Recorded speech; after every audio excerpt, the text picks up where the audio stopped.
أعوذ بالله من الشيطان الرجيم. بسم الله الرحمن الرحيم. السلام علیکم ورحمۃ اللہ وبرکاتہ۔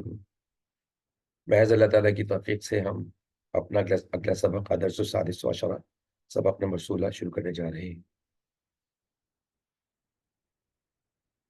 دیکھیے جس اسکرین آپ کے سامنے ہے، اور اس کو ہم نے پہلے بھی کافی دفعہ استعمال کیا ہے، اور ہم کوشش کر رہے ہیں کہ تمام جو اہم موضوعات ہیں اس کو ہم مکمل کر لیں، بنیادی باتیں اچھی طرح جان لیں، تاکہ ہم اچھی طرح سے عربی بول سکیں اور قرآن پاک کو سمجھنے کے قابل ہو جائے۔ تو یہاں پر جو موضوع ہمارا چل رہا تھا وہ اسم کے حوالے سے تھا، اور اس اسم میں ہم نے اس کے چار پہلو جو ہے اس کو ہم نے جانا اچھی طرح سے، جنس کو ہم نے الحمدللہ ہر لحاظ سے مکمل کر لیا تھا، اور عدد کے حوالے سے جو ہے واحد، اس کو ہم نے اچھی طرح جان لیا تھا ہر لحاظ سے۔ مختلف اشارے جو واحد کے لیے ہم استعمال کرتے ہیں، ان تمام اشاروں کو ہم نے استعمال کیا، جملے بنائے، طریقہ کار ہم نے سمجھ لیا کہ واحد کو پہچاننے کا طریقہ کیا ہوتا ہے، اور ہم جان گئے کہ واحد اسم جو ہے وہ شکلاً کیسے نظر آتے ہیں۔ اسی طرح سے آج کی کلاس میں جو ہمارا اہم موضوع ہوگا وہ عدد کے حوالے سے، کہ اب ہم نے آگے تھوڑا سا بڑھنا ہے کہ جب دو کی بات ہو رہی ہو تو کیا طریقہ کار ہوگا، اور دو سے زیادہ کی وہ کیا طریقہ کار ہوگا۔ تو آج کی کلاس میں جو ہے وہ ہم صرف اور صرف جو ہے وہ مثنیٰ اور تثنیہ جو ہے وہ دو کی جب بات ہو رہی ہے تو اس کا طریقہ کار کیا ہوگا اس کو ہم جانیں گے۔ تو وسعت کے اعتبار سے ہم نے جانا تھا کہ حالت اعرابی حالت وہ ہم نے جانی تھی، تو وسعت کے اعتبار سے ہم نے صرف اور صرف اس کا جو ایک کیٹیگری تھی معرب باللام، اس کو ہم نے سمجھا۔ جیسے ہم نے مثال دی تھی کہ انگریزی میں ہم کہتے ہیں بک، کسی عام بک کی بات ہو رہی ہے، لیکن اگر ہم اس کو خاص بنانا چاہیں تو ہم دا بک کا اضافہ، دا کا اضافہ کر کر ہم اس کو خاص بک بنا دیتے ہیں۔ اسی طرح سے عربی میں کتابن، عام کتاب، نکرہ، لیکن اس کو خاص بنانا ہو تو ہم ال لگا دیتے ہیں، اور جب ال لگا دیتے ہیں تو اس کا اعراب جو ہے وہ تنوین سے ایک پیش میں تبدیل ہو جاتا ہے۔ الکتاب، خاص کتاب کی بات ہو رہی ہے۔ تو یہ وسعت کے اعتبار سے ہم نے ایک جو ہے کیٹیگریز ہے اس کی، تو وہ ہم نے ایک کیٹیگری جان لی تھی۔ مزید کچھ کیٹیگریز ہیں جن کو جاننا بھی ضروری ہے، جس کو ہم انشاءاللہ اگلی کلاسز میں سمجھ لیں گے۔ اعراب کے اعتبار سے ہم نے تقریباً مکمل کیا 90%، اور 10% جو ہے وہ فی الحال ابھی اس کی ضرورت ہے نہیں، آگے جب ہم ایڈوانس لیول پہ پہنچیں گے تو پھر اس کو دیکھیں گے، لیکن اس اسٹیج پہ فی الحال اس کی تو ہم نے سمجھ لیا اعراب کو بھی تقریباً مکمل کیا ہے۔ تو عدد کے حوالے سے ہم آج کی کلاس میں یہ جانیں گے کہ جب دو چیز یا دو شخص کی بات ہو رہی ہو تو کیا طریقہ کار ہوگا۔ تو ہم واحد اسم سے جو ہے وہ مثنیٰ اور تثنیہ بنانے کا طریقہ سیکھتے ہیں۔ دیکھیے مثنیٰ اور تثنیہ بار بار دونوں کے ایک ساتھ اس لیے بتایا جاتا ہے کہ کچھ کتابوں میں کہیں پر مثنیٰ لکھا ہوتا ہے دو کے لیے، کہیں پر تثنیہ لکھا ہوتا ہے، تو آپ کنفیوز نہ ہو، آپ کو پتا ہو کہ یہ دو کی بات ہو رہی ہے۔ تو یہ دونوں کے معنی ایک ہی ہے، ٹھیک ہے، مثنیٰ اور تثنیہ، اس کا مطلب جب دو کی بات ہوگی تو ہم جو ہے یہ ٹرم استعمال کریں گے۔ اب دیکھیے اردو زبان میں عدد یا تو واحد ہوگا یا جمع ہوگا، یہ ہم سب جانتے ہیں۔ اسی طرح سے انگریزی میں جو ہے یا تو سنگولر ہوگا یا پلورل ہوگا، ٹھیک ہے، یہ دونوں طریقے ہم سمجھتے ہیں۔ لیکن جب عربی سیکھنے میں ہم نے جو ہے وہ چیزیں دیکھی تو نئی چیز سامنے ہمیں آئی کہ یہاں پر دو کے لیے جو ہے مثنیٰ اور تثنیہ استعمال کرتے ہیں، اور دو سے زیادہ کے لیے جمع استعمال کرتے ہیں، ٹھیک ہے۔ تو یہاں پر واحد باوجود اس کے کہ ہم نے سیکھ لیا، سمجھ لیا، لیکن مثنیٰ اور تثنیہ کو سمجھنے کے لیے ہم نے واحد اسم بھی آپ کے سامنے رکھے، اسی کو بنیاد بنا کر ہم مثنیٰ اور تثنیہ کو آج کی کلاس میں سیکھیں گے۔ دیکھیے واحد میں اگر آپ سے پوچھا جائے کہ اعرابی حالت، تو آپ بتائیں گے کہ سارے حالت رفع میں کن کے اوپر پیش ہے، اور عدد کے اعتبار سے سارے واحد ہے، لکھا ہوا بھی ہے، اور ہم نے ابھی تک واحد کے علاوہ کچھ نہیں پڑھا، تو یہ واحد ہے۔ اور اس کی جو